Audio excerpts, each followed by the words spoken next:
Right,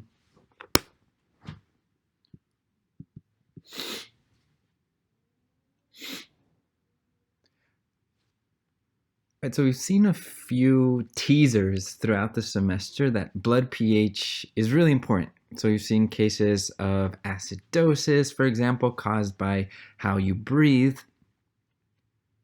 But as our second to last topic in the semester, we're going to stress how important regulating your blood pH is.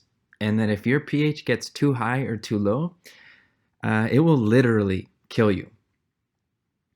And so what we're going to start with, since we just talked about the kidneys, is review how the kidneys help you regulate pH, but introduce all the other organ systems that are involved in helping you keep your blood pH in normal homeostatic range. And as an introduction to prove to you that not only is blood pH important, but changes in blood pH are very common in a lot of different diseases. If you remember this guy, he took one for the team and tasted someone pee about 1,000 years ago and decided that it was sweet, and that led us to discover type 1 and type 2 diabetes. So he kind of figured this out. But more recently, what has also been discovered is that type 1 and type 2 diabetics also produce very acidic urine. It turns out that their blood tends to be really acidic, and they end up peeing it out as a result. But that kind of introduces two things.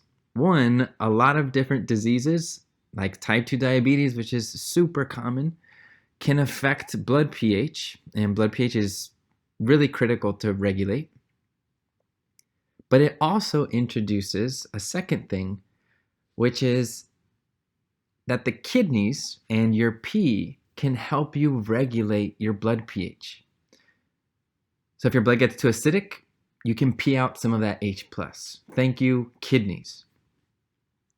And so before we move on too much into discussing blood pH and regulating it, let's go a little bit to more detail onto why type 1 and type 2 diabetes leads to acidic urine. So as we saw in lab when we analyzed the different urine samples, if somebody has type 2 diabetes, that means that their cells cannot get sufficient glucose into them. So your skeletal muscle cells can't really access glucose for energy. So what they end up resorting to is fat tissue. So fat consumed in the diet, any fat stored in adipose tissue. And that fat, those fatty acids, are very quickly and easily broken down in the liver to produce a molecule known as ketones. And ketones can be used to power your brain, your muscles during times of starvation or during times when your cells just can't get glucose because of, for example, type 2 diabetes. The issue, though, is that these ketones, these molecules that are being used for energy, are acids. They're acidic. So if you're producing way too many of these ketones because you're not getting enough carbs, because you're on the keto diet, or because you have type 1 or type 2 diabetes, you're running the risk of what's known as acidosis due to ketone production. And this problem, which can be common in type 1, type 2 diabetics, is known as ketoacidosis. So again, this example proves to you that regulating blood pH is not uncommon. The problems, no. So this example proves to you that one of the most common diseases in the US today, type 2 diabetes, also has problems with blood pH. So this is why we're ending the semester, or our second to last topic, with talking about how we regulate blood pH.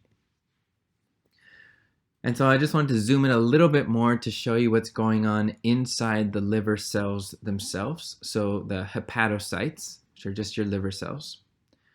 And we'll notice what can happen in the liver is that we can take fatty acids and begin to break them down, if we need to, into a variety of molecules known as ketones. So acetone, beta hydroxybutyrate acetoacetate. You do not need to remember that for the exam, but I just wanted to show this to you that your liver, if it detects that you need it, will produce these ketones to help power your heart, your skeletal muscle, your kidney, your brain. And for type 2 diabetics, that's really important because that glucose is in the blood, but we just can't get it into the cells. So now, though, let's talk about why changes in pH can be so bad. So for example, someone with type 2 diabetes, where their blood might be getting really acidic due to all that ketone production, why should we care about ketone-induced acidosis? Why does that matter?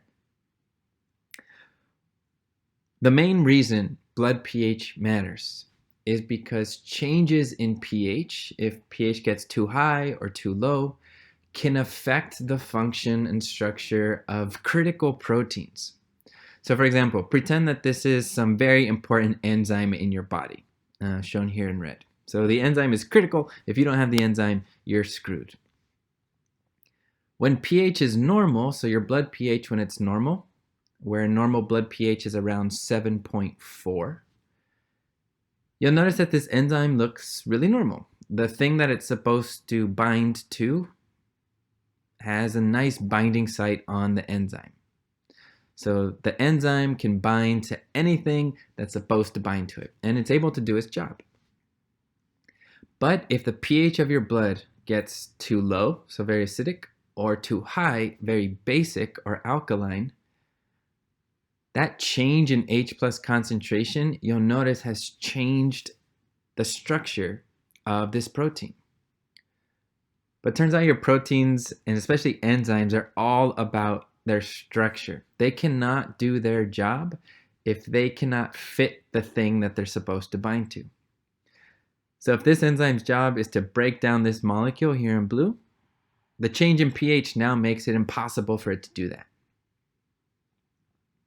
So one of the reasons pH is so important is because it can denature or change the structure and function of critical proteins throughout your body. And so for example, let's say that protein is hemoglobin, which we just saw is absolutely important. It is the main, by far, main way that you use to transport oxygen in your blood. But if your blood gets really acidic and that changes hemoglobin's ability to bind to and transport oxygen, that means that you will no longer be able to carry as much oxygen in your blood. You'll feel short of breath, you'll feel lightheaded, you might pass out, and if it continues, you might die. So changes in pH affect these proteins that are used to working in a specific pH range. So hopefully I've convinced you that blood pH is something we need to regulate by homeostasis. It cannot get too high, it cannot get too low, because if it does,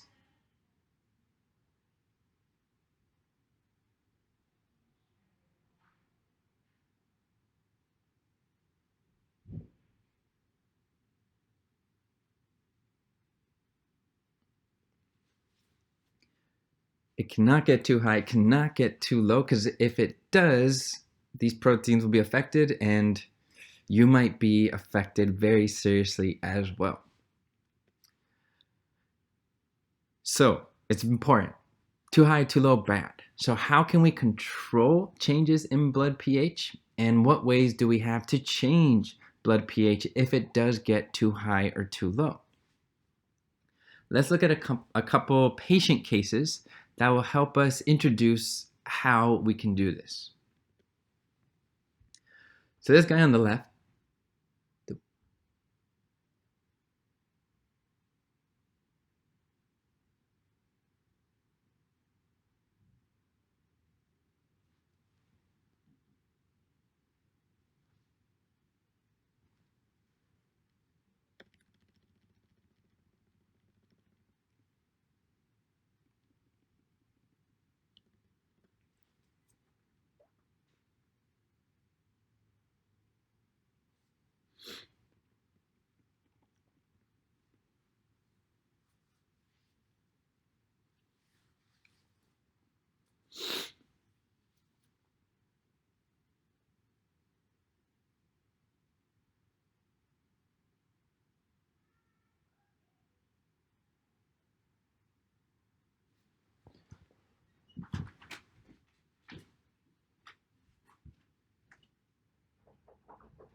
So this guy on the left has had a bit of a problem where he has been throwing up for hours, all day. And as you guys probably know, vomit or all the digestive juices in your stomach are highly acidic. So because of all that vomiting, he has lost a ton of acid. But what that means, because of all that acid being lost, his plasma pH is starting to get more basic. He lost all that H+, and what's left behind is more base. But what he notices over time is that because of all this vomiting and loss of acid, his breathing rate starts to slow down. And so what that gives us a clue about is that his respiratory system apparently is trying to compensate for all that acid being lost. We're going to see in a couple minutes how that works. Similarly, take somebody else who basically has vomiting just out the other end, and it's been going on for a long time. But she has the opposite problem. In your feces, in your lower GI tract, you have a lot of bicarbonate, and so if you lose a lot of that fecal matter, if you have extreme diarrhea, you are losing a lot of base. But what that means is that you are going to have a lower pH in your plasma. You're going to start getting more acidic because of all that base being lost. And you'll notice that what her respiratory system does is the exact opposite. Her breathing rate has increased. She began to hyperventilate because of the diarrhea. So this is kind of our clue about two things that we can use to control our blood pH. We can control what goes into or out of our body, so through our vomit, through our diarrhea, through our urine, or we can change how we breathe. And so now we're going to dive into two organ systems that basically can control those two things. First, we're going to look at how we control what stays in or leaves our body through our kidneys.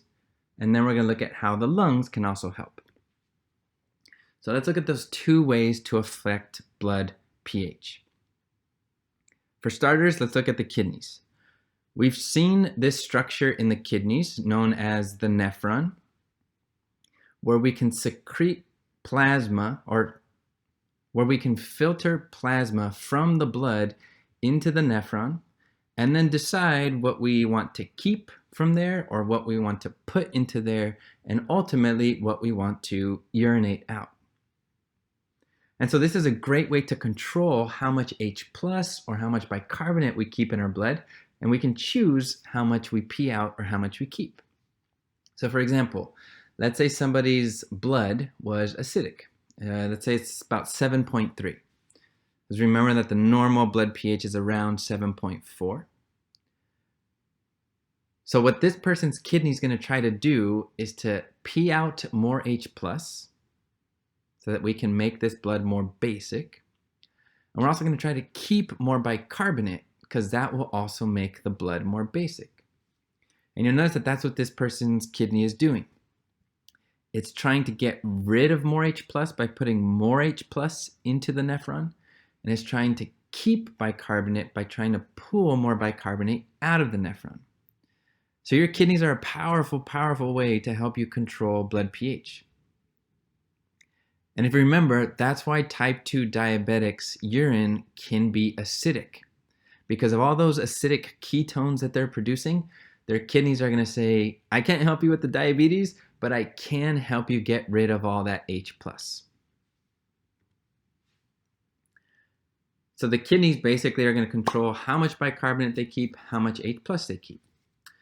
So for example, if somebody's blood were really acidic, by keeping more of that bicarbonate, by increasing the amount of bicarbonate in the blood, we're going to try to drive this reaction more to the left so that we produce less H+, and the blood will get less acidic. So keep more of this, pee out more of that, and then the reaction will go this way to try to make your plasma more basic, less acidic.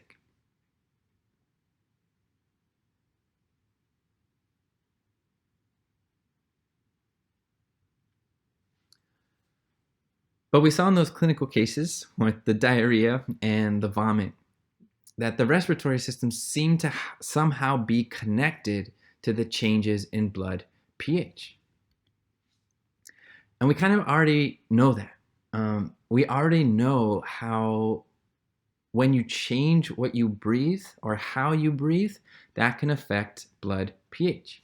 Because if you remember, CO2 in the blood can react with water to create bicarbonate and H+. And if this reaction is going to the right, the blood will get more acidic. If the reaction is going to the left, the blood will get more basic. Insert quiz question here. I'm reviewing if CO2 increases, what happens to H+ and why? All right, welcome back. So as we talked about in past weeks, and as you just saw in that quiz question, if CO2 levels increase, that means by Le Chatelier's principle, or just the idea that we want to balance this reaction out, that if CO2 levels rise, this reaction is going to shift to the right to make more H+, which will make the plasma more acidic. Put in other words, if you hypoventilate, so if you slow your breathing down, CO2 levels increase and more H+ is produced. So breathing more slowly is a way to make your plasma more acidic.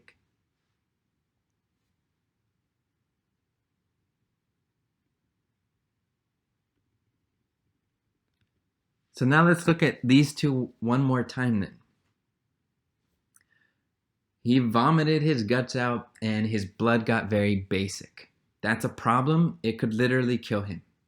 So what happened is that his respiratory system decided to slow down his breathing rate, decrease ventilation. He started to hypoventilate.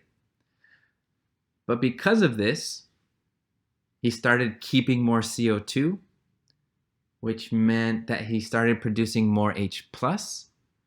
And that H+ is going to help him replace all of that acid that he lost sitting over the toilet just vomiting his guts out.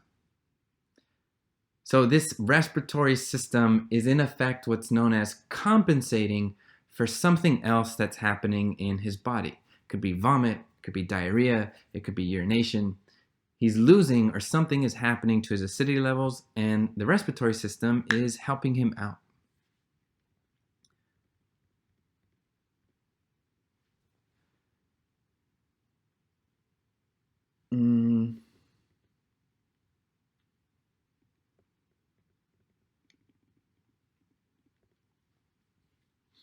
So what we're going to do now is try to use everything we've learned to try to diagnose what's causing somebody's acidity problem.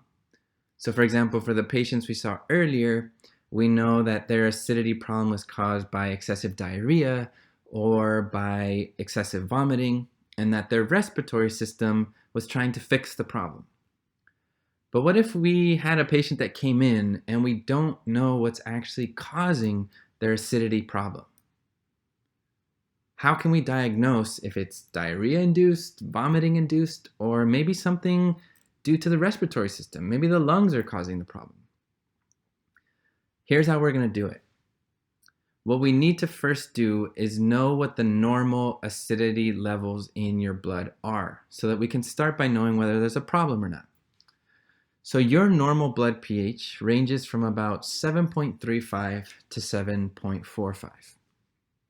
So on average, it should be around 7.4. It can get a little bit higher, it can get a little bit lower because it's homeostasis, but it can't get higher or lower than this range. Otherwise, proteins begin to fail. So if somebody comes in and their pH is 7.3, we know right off the bat that they have an acidity problem. Their blood is too acidic. But now our job is to try to decide whether it is being caused by the lungs or whether it's being caused by something else. Vomiting, diarrhea, maybe kidney failure. The kidneys aren't able to retain bicarbonate, something like that. And so here's how we identify the cause. We're going to look at CO2 levels as a way to measure what the respiratory system is doing. Because as you guys remember, by changing how you breathe, by changing your lung function, that's what changes CO2 levels. So if this is normal, then the lungs are normal. And we know that they're not causing anything. So let's start there with this patient. Normal partial pressure in the arteries, that's what this A stands for. So partial pressure in the arteries of CO2 is normally around 35 to 45 milligrams, 35 to 45 millimeters of mercury. That's his partial pressure normally. This person has a partial pressure of CO2 of around 50. That is way higher than what is within normal homeostatic range. But what we know is that CO2, if it gets really high, insert quiz question here. Welcome back. If CO2 gets really high, that will make your blood more acidic. So we've already found the cause. CO2 is high, it makes the blood more acidic. This person has acidic blood. The respiratory system is causing this person's problem. We've diagnosed that this is a respiratory issue. Now what we need to do is to figure out if the other system, like the kidneys, are compensating or trying to help out or fix the problem. So for example, for this person, the blood is really acidic. It's being caused by this high CO2. It's being caused by the respiratory system. And to try to make the blood more basic, we would want bicarbonate levels to increase so that that could consume all the H+ and make the blood more basic.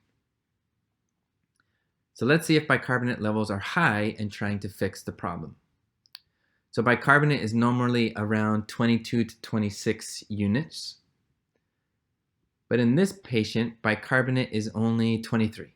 So it's within the normal range. It's not really doing anything different. It's just within the normal concentration.